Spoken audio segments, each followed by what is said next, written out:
సురేష్ గారు, మీ నుంచి ఏంటి ప్రభుత్వానికి ఏదైనా సలహాలు సూచనలు ఇస్తారంటారా? ఎందుకంటే మేడం, లా అండ్ ఆర్డర్ పూర్తిగా అదుపు తప్పింది అని అంటున్నారు. ఓకే, లా అండ్ ఆర్డర్ ని ఏ విధంగా తీసుకువెళ్ళాలి, ఇలాంటివి జరగకుండా పోలీసులు ఎలాంటి నిఘా వ్యవస్థను ఏర్పాటు చేయాలనే విషయం పైన మీరు ఎటువంటి సలహాలు సూచనలు ఇస్తారు ప్రభుత్వానికి?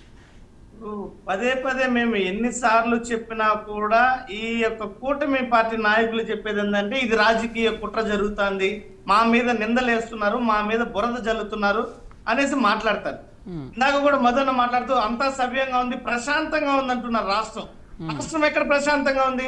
నిన్నటికి నిన్న మైనర్ బాలికపై దాడి చేశారు, అత్యాచారం చేశారు, కళ్ళ ముందర కనిపిస్తుంది ఈ విధమైనటువంటి సంఘటనలు. అంబేద్కర్ గారి విగ్రహాన్ని తగలబెట్టారు. ఇదే మహానుభావుడు, రాజ్యాంగాన్ని రచించినటువంటి గొప్ప వ్యక్తి, అలాంటి వ్యక్తి విగ్రహాన్ని తగలబెడితే రాష్ట్రం ప్రశాంతంగా ఉందంటున్నారు. మరోవైపు చూస్తే ఈరోజు సాక్షాత్తు ఉప ముఖ్యమంత్రి గారిని ప్రాతినిధ్యం వహించేటువంటి నియోజకవర్గంలోనే మహిళల పట్ల అఘాయిత్యాలు జరుగుతున్నాయి. నోరు మెదపరే హోంమంత్రి గారు, ఇవన్నీ కళ్ళకు కనిపించడం లేదా? మరోవైపు రైతులు తమ పండించినటువంటి పంటలకు గిట్టుబాటు ధర లేకుండా నడి రోడ్డు మీద పారుపోస్తున్నారు, ఏ పంటకి గిట్టుబాటు ధర లేకుండా. పదే పదే వైఎస్ఆర్ కాంగ్రెస్ పార్టీ మీద ఆరోపణలు చేశారు, లిక్కర్ల మీద అవకతవకలు జరిగిపోయి లిక్కర్ స్కామ్ అని. ఈరోజు తెలుగుదేశం పార్టీకి చెందినటువంటి వాళ్ళు ఏకంగా లిక్కర్ ఫ్యాక్టరీలు పెట్టేశారు, కల్తీ లిక్కర్ తయారు చేసి ప్రజల ప్రాణాలతో చెలగాటమాడుతున్నారు. కళ్ళ ముందర కనిపిస్తున్నటువంటి ఆధారాలు ఇవన్నీ కూడా. మరోవైపు అప్పులు ఏ రకంగా ఈ రాష్ట్ర ప్రభుత్వం చేస్తుంది, రాష్ట్ర ఆర్థిక వ్యవస్థ ఏ విధంగా చిన్నాభిన్నం అవుతుంది, ఇవన్నీ కూడా విధ్వంసం జరుగుతుంటే వైఎస్ఆర్ కాంగ్రెస్ పార్టీ మీద బురద జల్లేటువంటి పని. వీళ్ళు చెప్పినటువంటి తప్పుడు ఆరోపణలన్నీ కూడా నిరాధారమైనటువంటి అనేసి వీళ్ళు మొన్న కేంద్ర ప్రభుత్వం ఇచ్చినటువంటి నివేదికలో కల్తీ మద్యం వల్ల చనిపోయారని చెప్పి ఎలక్షన్ల సమయంలో చేసే ఆరోపణలతో కేంద్ర ప్రభుత్వం ఇచ్చినటువంటి లెక్కల్లో ఎక్కడ కూడా ఆంధ్ర రాష్ట్రంలో గత ప్రభుత్వాల్లో ఈ రకంగా మద్యం బారిన పడి మరణించినటువంటి మరణాలే లేవు అని చెప్పి నిర్ధారణ చేయడం జరిగింది. మరి జగన్మోహన్ రెడ్డి గారి మీద అనేక రకాలైనటువంటి ఆరోపణలు, ఒక్కదాన్ని కూడా రుజువు చేశారా?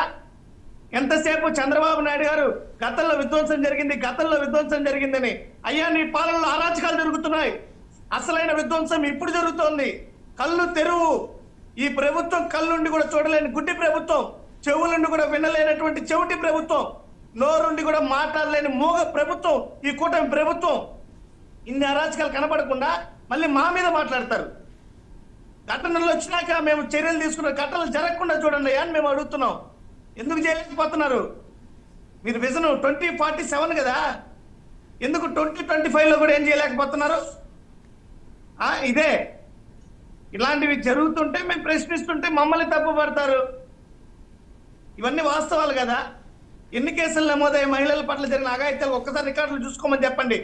ఒకసారి డ్రగ్స్ కేసులు ఎన్ని నమోదయ్యో ఒక్కసారి రికార్డులు చూసుకోమని చెప్పండి. ఈరోజు రైతు ఆత్మహత్యలు ఎన్ని జరుగుతున్నాయి రికార్డులు చూసుకోమని చెప్పండి. మాటలు కాదు, ఆరోపణలు కాదు. ఈరోజు రైతులు, ప్రజలు, అన్ని వర్గాలు కడుపు పంటతో ఉన్నారు. ఎందుకురా ఈ ప్రభుత్వానికి ఓట్లు వేసామని. అది చేత కాకుండా మా మీద ఆరోపణలు చేస్తారు.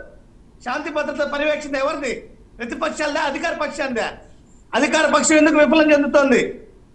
ప్రశ్నించే హక్కు మాకుంది.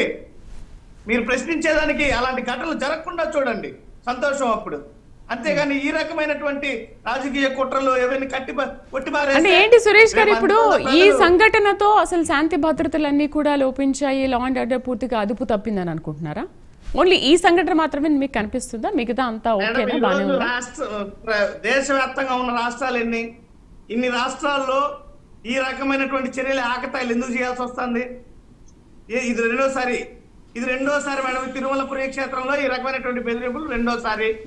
అంటే ఇక్కడ కఠినమైనటువంటి చర్యలు అమలు కావడం లేదు, ఇక్కడ నిఘా వైఫల్యం చెంది ఉందనేది కదా కారణం. తిరుమల పుణ్యక్షేత్రంలో ఎన్ని అపచారాలు మేము కళ్ళ కట్టినట్టు చెప్తున్నాం కదా. ఇవన్నీ వైఫల్యాలు చెందినాయి కాబట్టి ఈరోజు ఇలాంటి వాళ్ళకి ఆస్కారం ఇస్తున్నటువంటి పరిస్థితి ఏర్పడుతోంది. ఇవన్నీ కూడా జరిగేది ఈరోజు వరుసగా జరుగుతున్నటువంటి ఈ యొక్క ఘటనలు ఏవైతే ఉన్నాయో అవి శాంతి భద్రతలు గాడిలో లేవని స్పష్టం చేస్తుంది. అందుకనే ఇలాంటి అవకాశవాదాలకు వస్తున్న ఇలాంటి వ్యక్తులకు, ఎవరైతే ఇలాంటి చర్యలకు పాల్పడుతున్నారో వాళ్ళకి ఇది ఒక అవకాశవాదం అవుతోంది. కాబట్టి కళ్ళు తెరవాలని చెప్పి మేము డిమాండ్ చేస్తున్నాం. ఇంతేగాని దీంట్లో కూడా మేము రాజకీయం చూస్తున్నాం అనేది అయితే ఖచ్చితంగా దీన్ని కొట్టిపారేస్తున్నాం. ఈరోజు అంతిమంగా ప్రతిపక్షమైన అధికార పక్షమైన అంతిమంగా ప్రజలకు మేలు చేసేటువంటి పనులు చేయాలి. కాబట్టి ఇక్కడ విఘాతం కలుగుతుంది కాబట్టి మేము ప్రశ్నిస్తున్నాం. ఓకే, సరిదిద్దుకోవాలి ఇప్పటికైనా కూటమి ప్రభుత్వం. ఓకే. మస్తాన్ గారు ఏమంటారు అంటే, గడిచిన ఈ 2-3 నెలలుగా ఇదే తరహాలో 3-4 సార్లు కొన్ని హోటల్స్కి వచ్చాయి, తర్వాత పుణ్యక్షేత్రాలకి కూడా ఇలాంటి బెదిరింపు మెయిల్స్ వచ్చాయి, కాల్స్ వచ్చాయి. అంటే ఏంటి, కూటమి ప్రభుత్వ హయాంలో లా అండ్ ఆర్డర్ పూర్తిగా అదుపు తప్పింది, శాంతి భద్రతల లోపం కనిపిస్తుంది, నిఘా వ్యవస్థ కూడా లోపం కనిపిస్తుంది, పోలీసులు ఎటువంటి బాధ్యత తీసుకోవట్లేదు, బాధ్యతారాహిత్యంగా పనిచేస్తున్నారు అనుకోవాలి ఈ సంఘటనతో? అంటే ఇక్కడ మనము ఈ ప్రభుత్వం కుల ప్రభుత్వం లేకపోతే వైసీపీ ప్రభుత్వం అని చెప్పడం కానీ, గతంలో ఇప్పుడు రామతీర్థంలో జరిగింది ఇన్సిడెంట్, అంతర్వేదిలో జరిగింది. గతంలో అలాంటి ఇన్సిడెంట్స్ అప్పుడు చోటు చేసుకున్నాయి. అదేవిధంగా అంబేద్కర్ విగ్రహాలు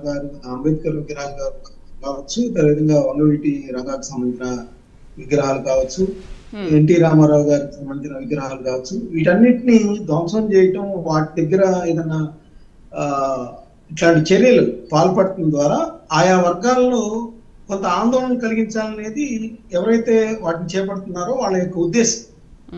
ఇప్పుడు అంతర్వేదిలో జగన్మోహన్ రెడ్డి గారు చేశారని ఎవరు అనరు కదా, లేకపోతే రామతీర్థంలో చేశారని ఎవరు అనరు, ఇప్పుడు అనరు. అయితే ఏంటంటే పోలీసులు ఏదైతే ఇంటెలిజెన్స్ వ్యవస్థలు ఉన్నాయో వాటిని మనం రాజకీయాల కోసమే ఉపయోగించి ఇట్లాంటి వ్యవస్థలకి పక్కన పెట్టేస్తాం. వాళ్ళు చేయాల్సిన విధి నిర్వహణ ఏంటి, సమాజంలో ఇలా ఎక్కడైతే సంఘ విద్రోహ శక్తులు ఉన్నాయో వాళ్ళ ఆనుపాలను తెలుసుకోవటం, వాళ్ళ యొక్క కదలికల మీద నిఘా పెట్టడం, ఆ నిఘా పెట్టడం ద్వారా వాళ్ళ యొక్క వ్యూహరచనలు ఏదైతే కుట్రలు పడుతున్నారో సమాజంలో బ్యాడ్ ఎలిమెంట్స్ గా ఉన్న వాళ్ళందరినీ కూడా వాళ్ళ ఆలోచనలకి అడ్డుకట్ట చేసే విధంగా వాళ్ళు పనిచేయాల్సిన అవసరం ఉంది. కానీ మనం వాటిని జగన్మోహన్ రెడ్డి గారు అధికారంలో ఉన్నప్పుడు చంద్రబాబు నాయుడు గారి ఇంటి దగ్గర లేకపోతే వాళ్ళ కార్యకర్తలు వాళ్ళ మీద నిఘా పెడతాం, వాళ్ళ సోషల్ మీడియాల మీద. ఇప్పుడు కూటమి సర్కార్ అధికారంలో ఉంటేనేమో వైఎస్ఆర్సీపీకి సంబంధించిన కార్యకర్తల మీద నిఘా పెడతాం, లేదా సోషల్ మీడియా మీద కేసులు పెడతాం. వీటికి ఉపయోగించుకుంటున్నాం. అసలు ఉపయోగించుకోవాల్సిందేమో సంఘ విద్రోహ శక్తుల మీద, రౌడీ షీటర్ల మీద, లేదంటే ఇంకా ఇట్లాంటి మత విద్వేషాలు రెచ్చగొట్టే వాళ్ళ మీద, వాళ్ళ కదలికలేంటి, వాళ్ళు నడుచుకుంటా ఉన్నారు, వాళ్ళు ఎవరితో సంబంధాలు నిలుపుతున్నారు, వీటి మీద కాన్సన్ట్రేట్ చేయాల్సిన నిఘా వ్యవస్థలు మనం రాజకీయాల కోసం వాడుకుంటాం వల్ల వాళ్ళలో ఆ విధమైన పదులు లోపిస్తాం. దాని మీద కాన్సన్ట్రేట్ చేసినప్పుడు ప్రభుత్వాలు కొంతవరకు వీటికి అడ్డుకట్ట వేయగలరు. మధు గారు, విశ్లేషకులు చాలా మంచి పాయింట్ కూడా చెప్పారు. అంటే మీరు సోషల్ మీడియానో లేకపోతే వైసీపీ కుట్రలు ఏం చేస్తున్నారనే వాటి మీద కాన్సన్ట్రేషన్ పెట్టే కంటే సమాజ భద్రత కోసం, ప్రజల శాంతి భద్రతల కోసం ఇలాంటి వాటి మీద ఆ నిఘా వ్యవస్థల్ని ఎందుకు ఏర్పాటు చేయట్లేదు? సో ఈ సంఘటనతో అయినా మీరు ఇప్పటి నుంచి సీరియస్గా ఉండే అవకాశాలు ఉన్నాయా లేదా? క్షమించాలి, బ్యాటరీ డౌన్ అయింది, కట్ అయ్యింది. సార్ చెప్పినట్టు ఈరోజు సోషల్ మీడియా మీద నారా చంద్రబాబు నాయుడు ప్రభుత్వం చెడు మెసేజ్లు పెట్టిన వాళ్ళ మీద ఫోకస్ పెడుతుంది. ఇదే సమాచారాన్ని తీసుకోబోయేది. అలాగే రాష్ట్ర ప్రభుత్వంలో సార్ గారు చెప్పినట్టు ప్రతి రౌడీ షీటర్ని ప్రతి సెక్షన్లో పిలిచి వాళ్ళకి ఈ కౌన్సిలింగ్ ఇస్తుంది ఏ ప్రభుత్వం అండి, లా అండ్ ఆర్డర్ డిపార్ట్మెంట్. ప్రతి గల్లీలో లాగా గంజాయి బ్యాచి జగన్మోహన్ ప్రభుత్వంలో వీధుల్లో అడ్డంగా కూర్చొని మందు కొట్టడం, వీధుల్లో ఆకతాయిలు అమ్మాయిల్ని ర్యాగింగ్ చేయడం, అమ్మాయిల్ని ర్యాగింగ్ చేసే దాంట్లో వైఎస్ఆర్సీపీ ప్రభుత్వమే ఉనిందండి. ఈరోజు ప్రతి వీధిలో పెట్రోలింగ్ జరుగుతుంది. ఈరోజు బ్లూ కోట్స్ ప్రతి వీధిలో పోతుంది. లా అండ్ ఆర్డర్ని క్రమశిక్షణ తీసుకొచ్చి లా అండ్ ఆర్డర్ స్వేచ్ఛనిచ్చి పోలీస్ డిపార్ట్మెంట్ వీళ్ళకి వాచ్మెన్ లాగా వాడుకోకుండా స్వేచ్ఛగా వాళ్ళ లా అండ్ ఆర్డర్ వాళ్ళు చేసుకొనిస్తుంది. ఈ రోజు నేను కట్ అయినాక సురేష్ గారు ఏదేదో ప్రభుత్వం మీద మాట్లాడారు. సురేష్ గారికి చెప్తున్నా, ఈ ప్రభుత్వంలో వైఎస్ఆర్సీపీ ఆటలు దొంగాటలు సాగవు. ఈ రోజు మీ పార్టీ నుంచి వచ్చిన వాళ్ళు తప్పుడు పనులు చేసి దాన్ని ఎన్డీఏ ప్రభుత్వం మీద ఈ రోజు జనసేన ముసుగులోనో ఇంకొక ముసుగులోనో చేసి తెలుగుదేశం పార్టీకి ఆదేశిస్తే వాళ్ళు శిక్షార్హులు అవుతారు, మిమ్మల్ని శిక్షిస్తారు. ఈ రోజు మీరు 2 రోజులు 3 రోజులు ప్రచారం చేసుకోవచ్చు వైఎస్ఆర్సీపీ వాళ్ళు, అది లా అండ్ ఆర్డర్ దాని ఎంక్వైరీలో మీ నాటకాలని బయటపడినాక మీరే బాధ్యులు అవుతారు. గతంలో అందరూ నాయకుల్ని తీసుకొచ్చి అందరూ నా పక్కన ఉన్నారన్న ప్రజానికం ఓటేసి ఈరోజు మీరు చేసే నాటకాలకి తిరుపతిలో 60,000 ఓట్లతో మిమ్మల్ని ఓడించినారు.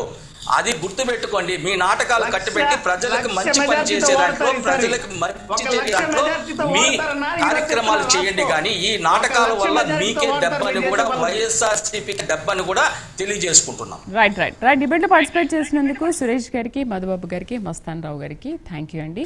సో మత విద్వేషాలు రెచ్చగొట్టి హిందువుల్ని టార్గెట్ చేసి అలజడి సృష్టించాలనుకుంటున్నారా? మరి దీనిపైన ఎటువంటి దర్యాప్తు జరుగుతుందో, ఆ కుట్రదారుల్ని